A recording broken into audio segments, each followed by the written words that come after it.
Was sind die Ursachen des Schnarchens bei Kleinkindern? Die Ursachen für das Schnarchen bei Kleinkindern sind ähnlich wie bei Erwachsenen.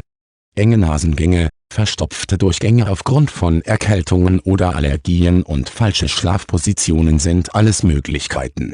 In einigen Fällen kann das Schnarchen auf Übergewicht zurückzuführen sein, wodurch die Atemwege eingeschränkt werden können. Schlafapnoe kann auch mit dem Schnarchen bei Kleinkindern zusammenhängen, obwohl dies weniger wahrscheinlich ist. Eine der häufigsten Ursachen für das Schnarchen bei Kleinkindern sind enge Nasengänge. Kleine Kinder haben naturgemäß kleinere Passagen als Erwachsene, und Säuglinge entwickeln nicht die Fähigkeit, durch den Mund zu atmen, bis sie älter sind. Dies bedeutet, dass sich das Schnarchen entwickeln kann, bis sich die Passagen mit dem Wachstum des Kindes erweitern.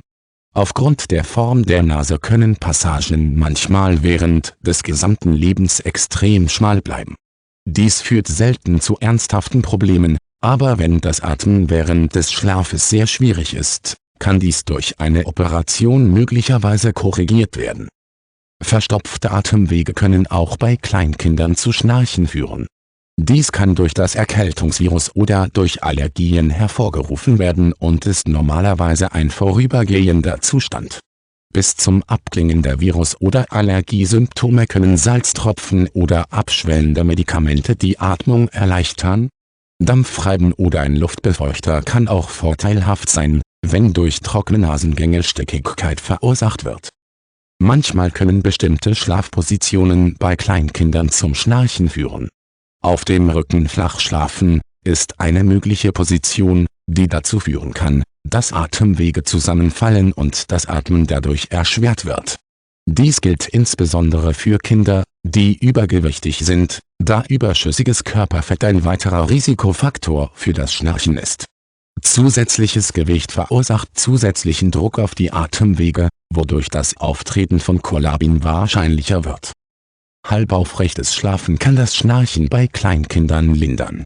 Kinder mit Übergewicht sollten ermutigt werden, es durch gesunde Ernährung und Bewegung zu verlieren.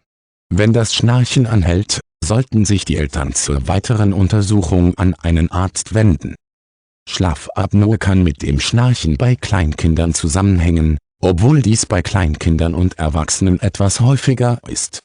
Säuglinge wachsen oft vor dem Kleinkindalter aus diesem Zustand heraus, dies ist jedoch nicht immer der Fall. Apnoe ist die Unterbrechung der Atmung für kurze Zeiträume während des Schlafes und wird häufig durch die gleichen zugrunde liegenden Ursachen des Schnarchens verursacht. Wenn das nächtliche Schnarchen chronisch ist und nicht durch Standardinterventionen gelindert wird, sollte ein Arzt oder ein Schlaffacharzt konsultiert werden.